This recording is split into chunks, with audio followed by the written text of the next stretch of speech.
Hi అండి, welcome to Hanuman's kitchen. ఈరోజు summer special tasty recipe fruit salad ఈ వీడియోలో మీతో షేర్ చేయబోతున్నాను. Let's go start video. ముందుగా 2 టేబుల్ స్పూన్స్ కస్టర్డ్ పౌడర్ని తీసుకోవాలి. ఈ కస్టర్డ్ పౌడర్ వెనీలా ఫ్లేవర్. ఇందులో 4 స్పూన్స్ వరకు పాలను యాడ్ చేసి ఈ విధంగా కలిపి పక్కన ఉంచుకోండి.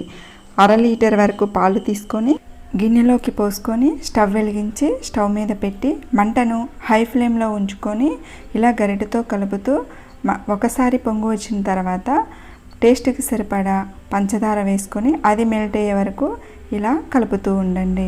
పంచదార పూర్తిగా మెల్ట్ అయిన తర్వాత మనం ముందుగా రెడీ చేసుకున్న కస్టర్డ్ పౌడర్ని తిరిగి మరొకసారి కలుపుకొని మంటను లో ఫ్లేమ్లో అడ్జస్ట్ చేసుకొని పాలలోకి కస్టర్డ్ పౌడర్ని ఈ విధంగా యాడ్ చేసుకోండి. మంటను కస్టర్డ్ పౌడర్ని యాడ్ చేసిన తర్వాత లో ఫ్లేమ్లోనే ఉంచుకొని ఇలా కంటిన్యూస్గా కలుపుతూ ఉండండి. 2-3 మినిట్స్ తర్వాత ఇది పూర్తిగా చిక్కబడుతుంది. అప్పుడు స్టవ్ ఆఫ్ చేసి కస్టర్డ్ని పక్కకు దించుకొని ఇలా గరిటెతో కలుపుతూ చల్లారనివ్వండి. పూర్తిగా చల్లారిన తర్వాత ఒక బౌల్లోకి ట్రాన్స్ఫర్ చేసి మూత పెట్టుకొని 2 నుంచి 3 గంటల వరకు ఫ్రిడ్జ్లో ఉంచుకోండి.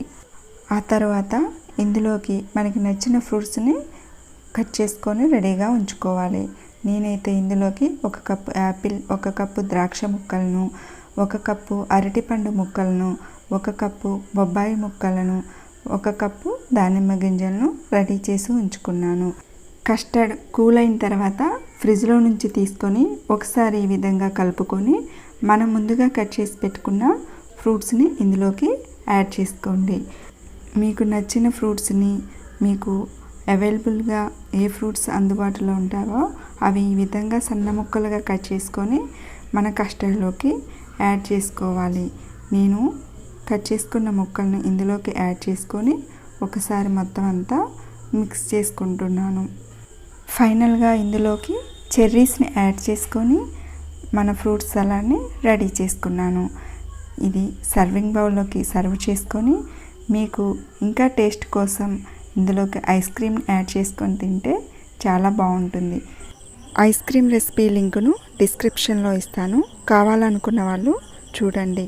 అంతే అండి, ఎంతో tasty summer special recipe fruit salad ready అయిపోయింది. నచ్చితే లైక్ చేయండి, నా ఛానల్ను సబ్స్క్రైబ్ చేయండి.